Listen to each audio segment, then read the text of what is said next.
नमस्कार दोस्तों। आज मैं आपको कुंडली में संतान योग क्या होते हैं वो बता रहा हूँ। संतान के लिए पंचम भाव, पंचमेश, नवम भाव, नवमेश और इनका विचार करना चाहिए। साथ में बृहस्पति जो है वो संतान का कारक है, अतः उसका भी विचार करना चाहिए। अगर पंचम भाव का स्वामी मतलब पंचमेश पापी ग्रह के साथ हो या पापी ग्रह से दुष्ट हो तो संतान होने में थोड़ी बाधा होती है। और यह भी देखना चाहिए कि संतान के कारक बृहस्पति वो अगर नीच का है या पापी ग्रहों के साथ है तो संतान होने में थोड़ा कष्ट होती है। इसके अलावा सूर्य, पुरुष की कुंडली में सूर्य और शुक्र तथा स्त्री कुंडली में मंगल और चंद्र ये शुभ होने चाहिए, तभी संतान होगी। अगर इन पे पाप प्रभाव है तो संतान होने में थोड़ा कष्ट होता है। अब मैं आपको योग बताता हूँ कि कौन कौन सी योग में संतान हो सकती है या नहीं हो सकती है।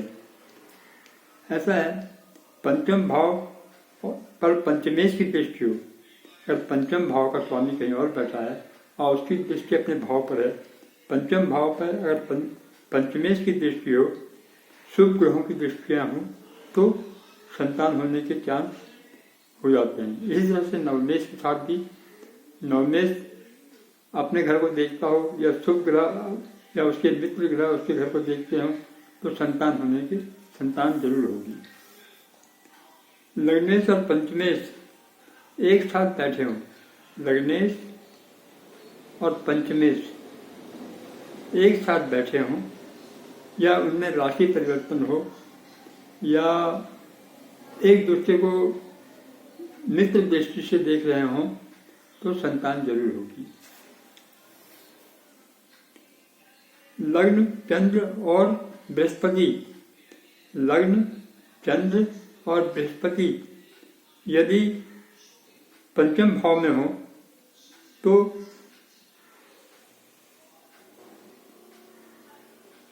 संतान जरूर होगी। शनि अगर कर्क राशि में पंचम भाव में हो तो पुत्र होगा। बुध अगर कर्क राशि में अकेला बैठा हो तो काफी कम संतान होती है, एक आध संतान हो जाएगी बस। कर्क राशि में अकेला बृहस्पति पंचम में बैठा हो, पंचम में कर्क राशि हो और वहां बृहस्पति बैठा हो तो कन्या संतान होती है। पंचमेश नीच का हो किंतु पंचमेश का जिस घर में बैठा है उस राशि का स्वामी उच्च का हो तो संतान जरूर होगी। इसमें कोई राय नहीं है, कोई दो राय नहीं है। यदि पंचमेश दुख स्थान में 6, 8, 12 में कहीं बैठा है, दुखी स्थान में बैठा है या नीच का है तो संतान नहीं होती है। बुध, सिंह, कन्या और वृश्चिक राशियां ये अल्प शुद्ध वाली राशियां हैं। बुध, शुक्र, सिंह, कन्या, बुध की जगह मिथुन समझिए, मिथुन, सिंह और कन्या और वृश्चिक ये इनमें संतान होना जरा मुश्किल हो जाता है। यदि पंचम में अल्प शुक्र राशि हो, उसमें सूर्य हो और शनि अपने भाव में बैठा हो तो और मंगल लग्न में हो तो संतान बहुत देर के बाद, बहुत जप तप करने के बाद या बहुत दवाई वगैरह खाने के बाद तब संतान होती है। चतुर्थ भाव में अशुभ ग्रह हो, सप्तम में शुक्र हो और 10वें भाव में चंद्र हो तो संतान नहीं होती है। 1, 5, 8 और 12वें भाव में पाप ग्रह हों और उनकी दृष्टि भी पड़ रही हो तो संतान नहीं होती है। पंचम में चंद्रमा हो तथा प्रथम, अष्टम और द्वादश में पाप ग्रह हो तो संतान नहीं होती है। यदि पंचम में मिथुन राशि या कन्या राशि या मकर राशि या कुंभ राशि हो, साथ में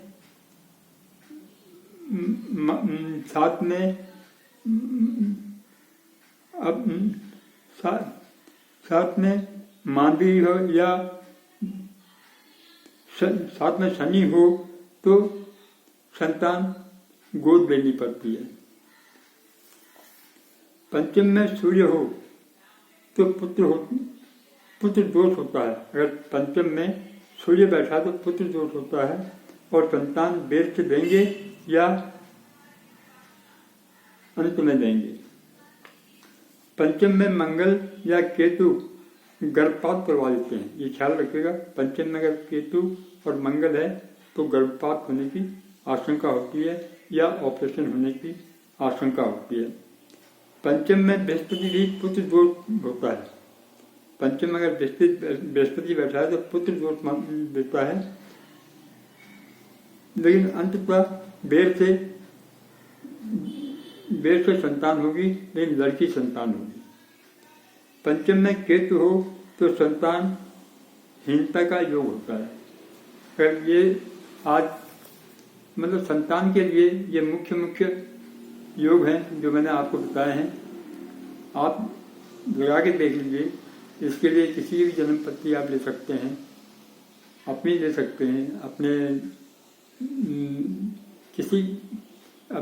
पत्नी की ले सकते हैं। इसमें संतान योग था, योग है या नहीं है।